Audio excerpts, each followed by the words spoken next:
Dirty, nappy headed, easy land nigga, father said it down for 44, Hank Air, Chrome, wanna make it home, then get up the porch. All right, we are back once again for another episode. This time, like every other time, we have a special guest who this is her first time on.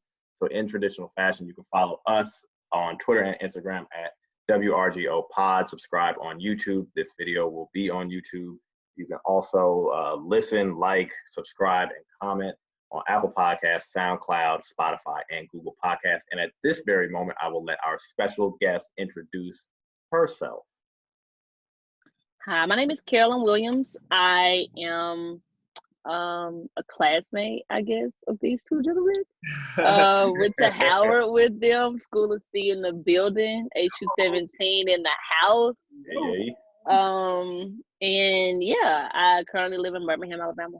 That's all I got. You got any special projects you want to plug your social media or anything?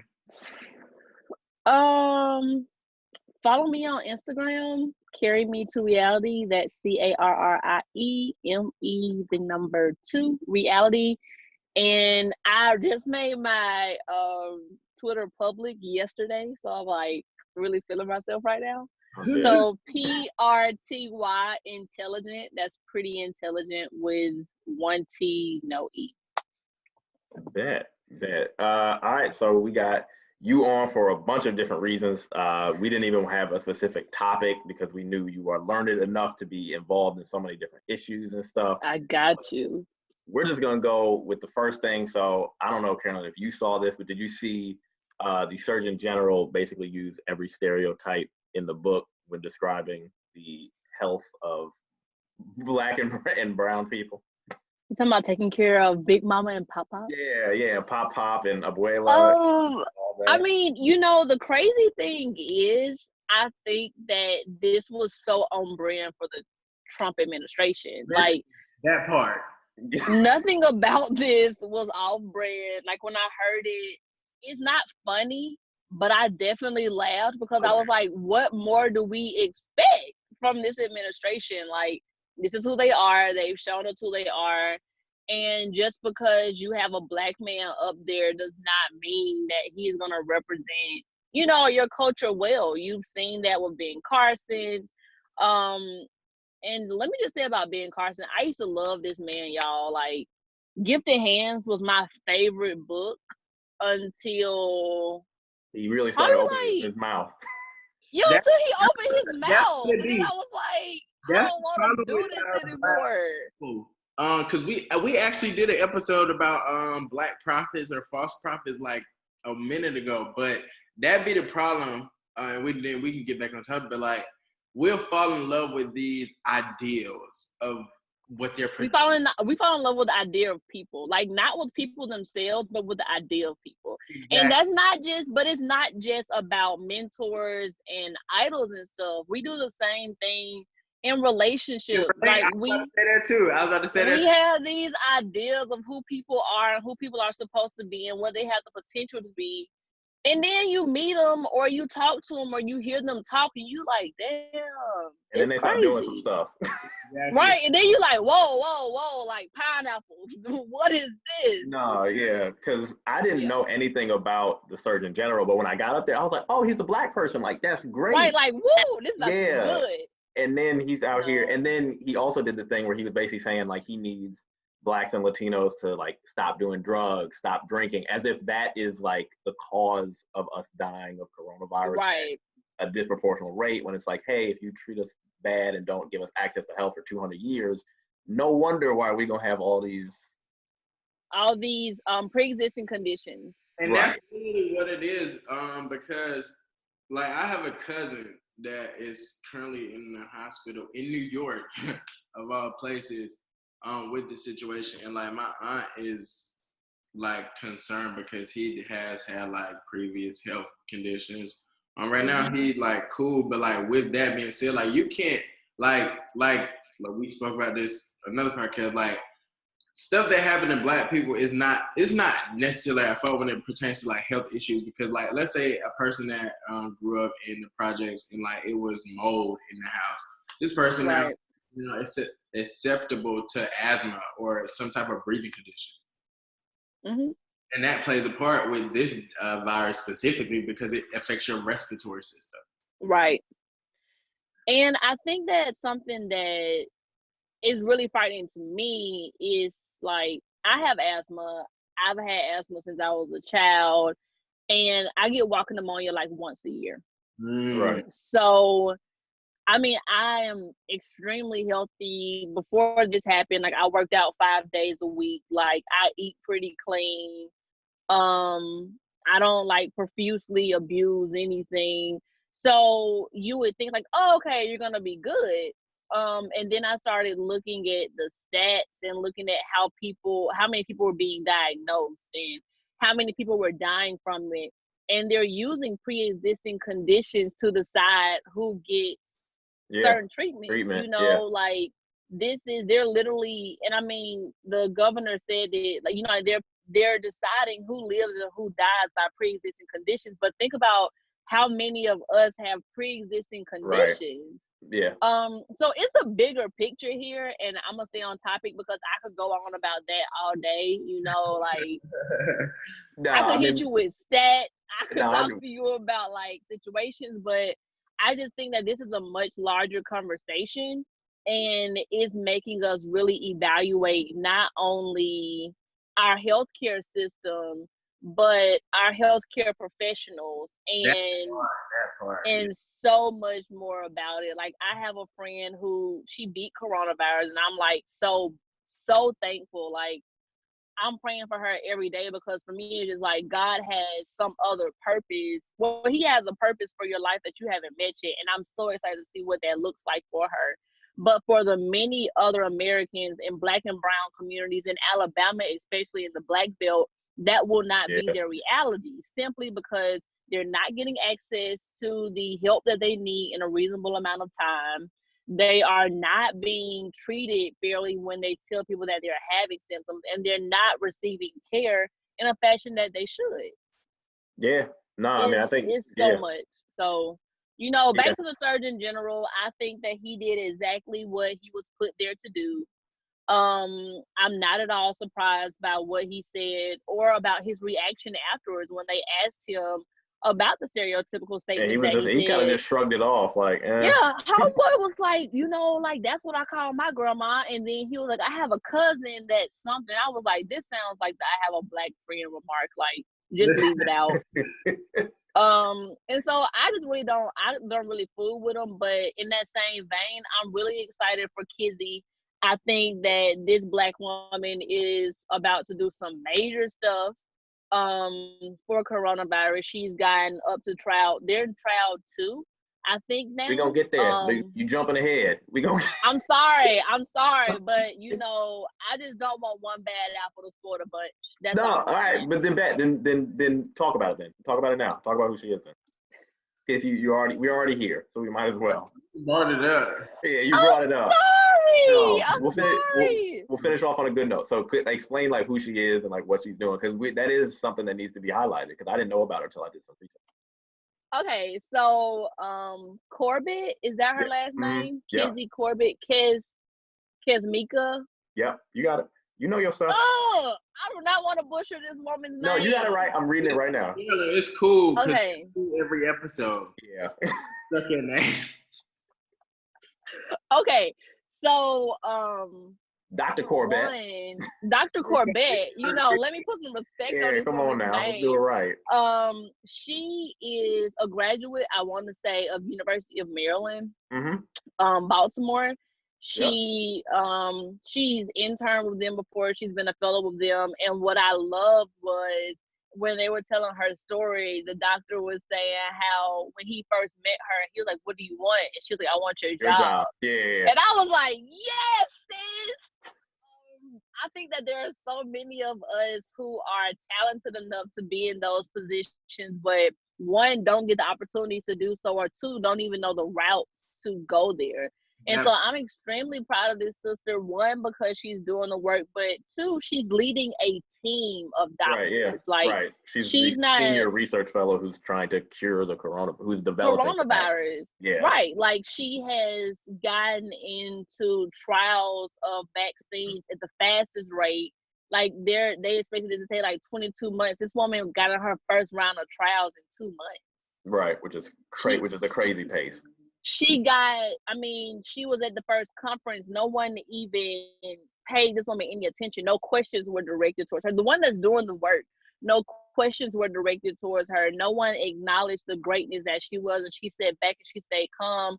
And she was like, when y'all ready for the vaccine, y'all go talk to me. Yeah, right. Holla at me. Or like a lot, that speaks toward a lot about like her character alone, and then like the character of Black individuals who come through the ranks and have to like be that first, or have to improve the road to success, because we have to work 10 times harder for us to even get that attention. I'm telling you, man. Right. And what I'm happiest about is that she's not the last. Like, she's paving the way for people. And that's the most important part, is not only to be the first, but to make sure that you're not the last. So I'm looking forward to seeing the great work that she does. I'm looking forward to some people being this woman in a few years for Black History Month. Like, I want these little Black kindergartners not being Rosa Parks and Dr. King. I want them walking around I'm Dr. Corbett, So that's what I'm super excited about, and I'm super proud of her. And it is a lot of pressure. So I just want to make sure that we're not putting too much pressure on this woman, but that we're respecting her time, being patient, and just encouraging, her and others who are in that same fight to keep working. That's a bet. So now we know that you are deep in the education space, so we had to make sure that we included some educational stuff for you. So Henry actually hit me to this, and I did a little research. So Biden has proposed forgiving a lot of student loans. Specifically, he targets HBCU attendees. He was kind of iffy on the plan at first, but he's gradually pushed toward it. So the plan details student loan forgiveness for low income and middle class people who attend public institutions. Private loans are not included, but Biden's plan makes an exception for HBCUs and minority serving institutions that are both public and private. So it's aimed at those making less than $125,000, and those making less than $25,000 would not be asked to make monthly payments on public loans. Since you are the education person of this group, how say you specifically to the HBCU piece? Because that is something that's needed where we talk about. To me, I don't mean to cut you off. To me, when I did like push it in the group me, I was like, for him to specifically have a plan for us, that's what I mean for like Bernie or whomever else who is running for these offices and want to appeal to us. You have to be specific. And I ain't saying Biden is, but yeah, I just want to throw that out there. Definitely. So minority serving institutions, let us break down what that is first of all. So minority serving institutions are institutions that were created to support any minority group. So you have Asian Pacific Islander institutions, you have HBCUs, which are greatly known. You have a few different categories within MSIs, which is minority serving institutions. I think that this is a great first step towards getting the enrollment up at these schools. A lot of people are going to go simply because they're now in a position to be in control of the financial decisions that they make at 18. Don't get me started on that. But I think that the plan is really exciting. Let's see if they can retroactively make sure that it applies to, me as well. But I think the most important thing that I want to see is the follow through of it. Not necessarily the plan itself, because think about the plan that the Obama administration had for you working a certain number of years as a public servant, then having your debt removed. And then when people got to that deadline time in the Trump administration, they decided not to honor it. So you have people who've been making payments all this time with the idea. I mean, think about your financial planners. They're like, you're planning 30 years ahead. Yeah. Right. They're like, I'm gonna pay $182 a month for 10 years. I'm not gonna miss a single payment. And regardless of what the debt is at that point, is wiped because I'm a public servant. And then for them to get to that 10-year mark and for it not to be acknowledged is devastating. Right. So I want to see the plan, but I want them to make sure that and I mean, I don't know if it's possible or not, but put something in place to make sure that the money is already allocated and that it's not up to the next administration on whether or not they honor it, because that's the follow through is ultimately the most important part. Right. So then you said at the beginning of your answer that you thought that this was like a good first step. Now for you, if you were like the one crafting this, what would be your kind of ideal thing that you would try to push? Because obviously we know, Carolyn, you ain't gonna just go for the first step. You're gonna trip walk on that and then go 50 paces forward. So like, what would be your example of like, if you had your way, what would you want to do? This is too good of a question for me to pass up. So when I worked on the Hill, not intern on the Hill. So like after graduation, I worked on a minority serving institution bill actually for zone bonds, which basically was to forgive debt and to put minority serving institutions in a better situation. So I think that forgiving the debt for those students is awesome, but I also think that those institutions need a certain level of support as well. So what that means is putting something in place that protects those universities against those capital improvement plans that may get disturbed, or in case a disaster happens. So I mean, right now we're in COVID-19.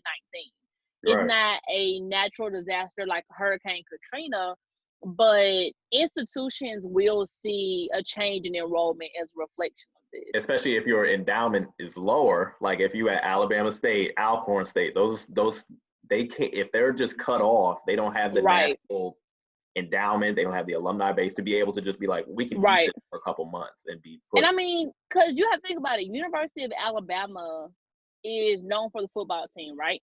Mm-hmm. University of Alabama makes about $17 million a home game. Yeah. $17 million a home game. Their expenses are about $1 million. So they are banking about $16 million a home game. That is completely different from a school like Tuskegee that is a private institution. Or Tougaloo or Tougaloo or Bethune-Cookman or Berea. Shoot, Howard, what you talking about? Right. So, I mean, when you think about the stark differences between those institutions, they need more than student debt to be forgiven. They need tax incentives. They need support from the government to make sure that they're able to stay afloat. I mean, the number of HBCUs is dwindling, and we have to make sure that we support those minority serving institutions that still exist and that are still to their core working to support the students that attend their institutions. So, like I said, tax incentives, want to make sure that they are supported through natural disasters. So if they are impacted at all, that those loans from banks and things like that are forgiven, or that the interest is cut so they can afford to make payments. I know universities right now, literally, like I know presidents and provosts who are taking out loans to make payroll, who are increasing student tuition so that they can pay for the institution. And I think that what a good plan looks like is making sure that we support those institutions and that we build community around those institutions to make sure that they are supported, to support those students that want to attend. That was a mouthful. That was a bar. That was a bar. I'll stop there. Henry, you got anything to add, or do you want to move on to the big fact? Agree with you on a point to where like we have to support the community around those universities like that don't necessarily have that alumni foundation, or like you said, the University of Alabama have that revenue coming in to actually fund the school. I think that also speaks to a point of like Noah, you probably know more about this than I, but like Black athletes or Black individuals wanting to go to these schools, because like, what was that? Sometimes one of like the top I know. In the Howard. Will he go to Howard? No. You know what I'm saying? And that goes into like the facilities and the maintenance and like him being able to like maneuver and actually be able to actually get what he wants, and that's to be in the NBA, right? We would think or assume that. So that plays a part in it. And then like I guess to not specifically speak toward like HBCUs, but like I guess the benefit for us is like it specifically helps us because rather if you have like private loans where if you go to like a bank or Sally Mae, they're definitely going to increase your interest because you're a minority. So with them forgiving that and like working through that process, I definitely think that's a benefit because that's where a lot of us as African Americans like fall into that little category of like trying to go to college and can't go to college because it's a lot of us who can't actually obtain like the credit or the financial stability needed to obtain a private loan, in which, you know what I'm saying, this is when you get the opportunity to go to college and actually gain some type of opportunity or network to expand your resources to contribute back to your community. Right. So I definitely think like him specifically, like having that piece for like HBCUs is cool. However, a lot of Black people go to public colleges. So how does that affect them? Well, can I comment on that? Of course. So 2 things. One, you brought up a very important point about loans and financial literacy. And I think that part of the solution also looks like people knowing what they're getting themselves into when they are signing up for these loans. I think I sure didn't. Right. And I mean, the thing is, I have to wait until I'm 21 to drink. I have to like do all of this stuff at a certain age. But you trust me to make financial decisions about the rest of my life at 18 years old. Right. At 17 years old. Six-figure impacts. Right. 6-figure impacts. Like, I thankfully owe Howard, I probably owe like $30,000 in total. And then God, it was 40. God, thank you, because I know somebody that came out in 100,000. And I said, Father, who? Oh, I know somebody that was in 100,000 before senior year. Yeah. Before senior year. That's so crazy. And I'm just like, how did you get here? How did you get to 100,000? You know how they got to 100,000? Because Howard tuition and Howard, all the expenses are not even that. No, not even that. They got to 100,000 because no one really walked through what those loans look like to them. No one planned out back into that because it'll be compacted, that debt of like graduating college. It'll be living expenses because you had nobody before you that actually, you know what I'm saying, knew. So like you accepted credit card offers and you know what I'm saying, you running that balance up because you're trying to be fresh, especially in an institution like fucking Howard, like when it's hyper competitive. So I can only imagine like at other institutions, but you gotta living, trying to finance yourself, and then you got the loans. Nobody told you about like how to walk through that process, so you are accepting those higher interest rates. You're not negotiating or whatever you can do to like lower. You're doing a Parent Plus loan for no reason. Yeah, for no reason. And then on top of that, like you could be in a situation where your credit could already be manipulated with. Right. Yeah. Or you could have to take care of home. Like you could still be sending money home to support your family. And that's why I say the credit manipulated with, because it's people out here with cable bills at the age of 8. Come on now. That's what I was about to say. That's exactly what I was about to say. That's literally what I was about to say. Got the house in your name, a car note. Man, you a whole adult. That and we don't, and you as a and I thank God. I swear to God, an angel walked into my life, but I thank God for you know what I'm saying, I thank God, but speaking toward like the general sense of like African Americans, how we're affected, like paying for college, it's hard because African Americans as a whole, like financial literacy isn't anything that we excel in. Like, I don't say it's not like we don't excel in it. We're not taught it. There's a difference in it. I can't excel in something I'm not taught. I'm not taught. Right.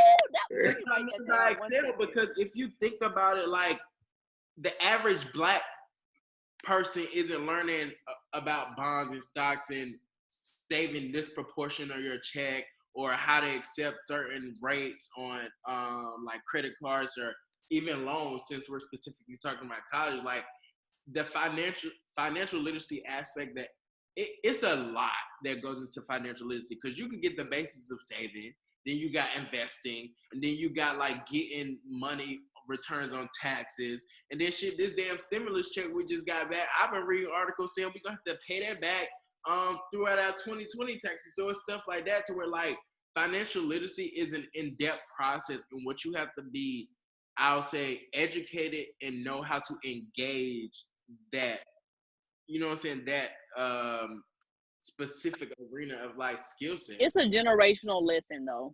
It's not something that you can master in one generation. Like there are, for instance, like if your parents own a business, you understand entrepreneurial instincts, you understand the things that they've done correct and things that they've done wrong.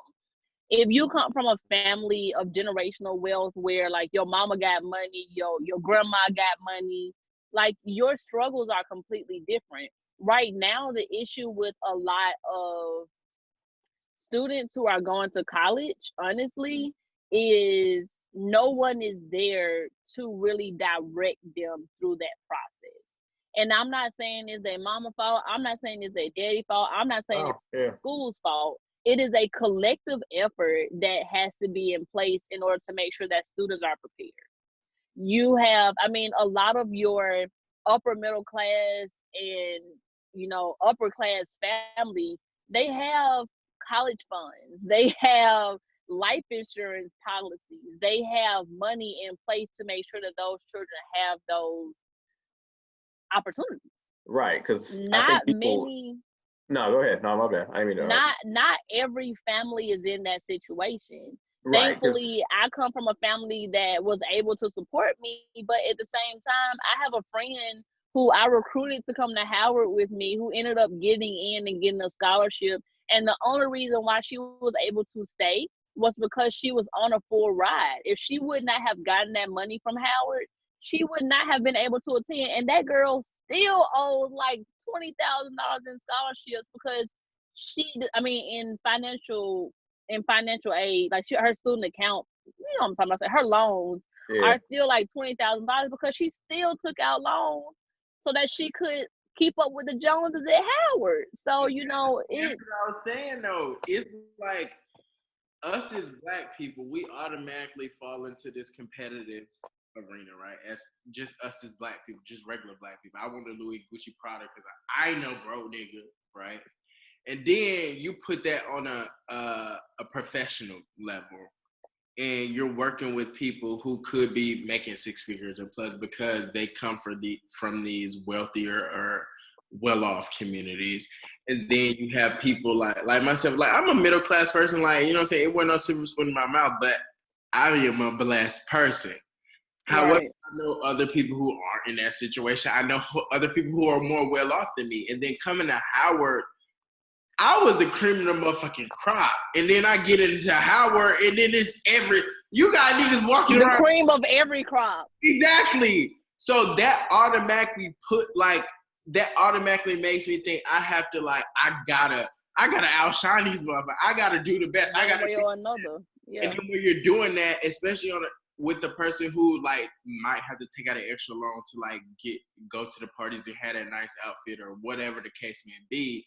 Or to get clothes for an internship, like to be able to afford clothes. Because at Howard, to be completely honest, like if you listen and you didn't go to Howard, just know that not having an internship at Howard was frowned upon. You had an internship, and I'm not talking about I'm not talking about like an unpaid internship. You had a paid internship and you got dressed and you walked to that Shaw Metro and got on that Metro and went to Federal Triangle, Capitol Hill, somewhere. But even that, you worked on the Hill, so you know how classes that can be. Because you can't, not everyone can just say, I'm going to live in DC for a summer and not get paid. People got to go back and work. Speak to that part. Living in DC alone, you got to take out about 2-3 loans to afford groceries and pay for the Metro. But just your first general, drink at happy hour is $8. Right. But just in general, like we don't talk about how like things like you getting that professional experience is also classes. Like if you don't have the ability to not have income, I think a lot of people don't understand like that. A lot of people literally live check to check, which is why this coronavirus stuff is so bad. It's so real. Because if you miss one check, that means your mortgage is not getting paid. That means you ain't getting food. That means you can't put gas in your car to get to work. So I think like people don't think about just how even stuff within educational spheres can be very classes. Like if you don't have the ability to not go home and not work. Right. Education is extremely political, and I would love to talk to y'all about that on a different day. But I think that getting back on topic, because we're going down a rabbit hole here. Getting back on topic, I think that deciding to give students the opportunity to have their debt erased is awesome. I think, too, providing students with the option of, like, those that make under 25. First of all, if you graduate with a college degree and you make under 25,000, we have other issues to discuss. That's real. That's real. That is real. That's real. It's sad. That's real. Sad. That's a real reality. It's sad. But if you make under 25,000, then only 5% of your income is used towards that. And I think that's awesome. But I think the bigger question is, why are college graduates not making over $40,000?